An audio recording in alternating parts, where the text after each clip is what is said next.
लु आमाले हेर्नुहोस् त आज चाहिँ गीत गाउँदै यहाँनिर चाहिँ जाँतोले मकै पिसिरहनु भएको छ हो। आमाको गीत अलिकति सुन्नु होला सबैले यहाँ जाँतो पिसेको।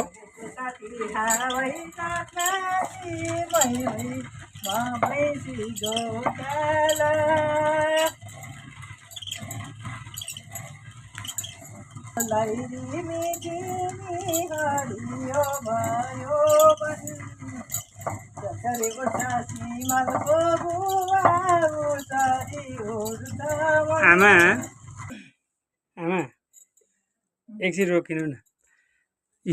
किन चाहिँ तपाईँले यति मजाले उहिले हामीलाई काखमा लिएर पनि यसरी जाँतो पिन्नुहुन्थ्यो, अहिले पनि तपाईँले यसरी जाँतो पिनिराख्नुहुन्छ किन आमा? अब यही छ हाम्रो कर्तव्य, यसै लिएर आएका छौँ।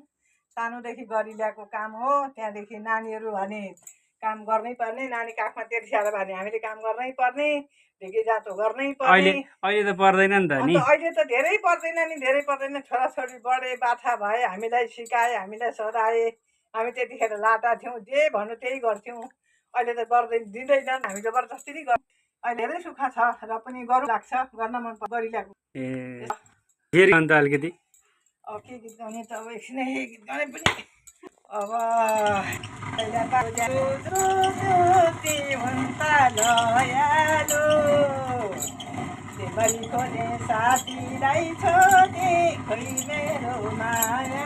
आमा लु बिसाउनु आमा, म पिस्छु अब एकछिन।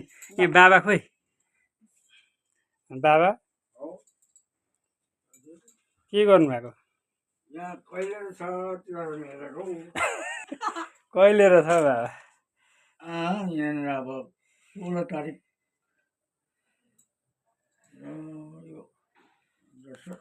3 तारिक 19 21 हो बिहिबार रहेछ लक्ष्मी।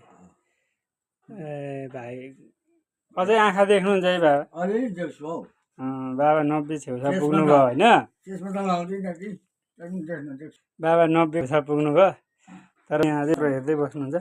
अन्त तपाईँको लोक सक्यो आज गरेका हुन् कि किन्ने मान्छे आउँछ अरे, अन्त यहाँ ठिक पारेर बसेर अहिले आउँदै पनि अब आज तिहार आएको नै हो। तिहार गएपछि मात्रै बाँड्छु होला हौ। हुन्छ ल आउँछ यो लिएर जान्छ ल त्यसो तिहार चाहिँ मलाई नि बाबा। हुन्छ सिकाउन।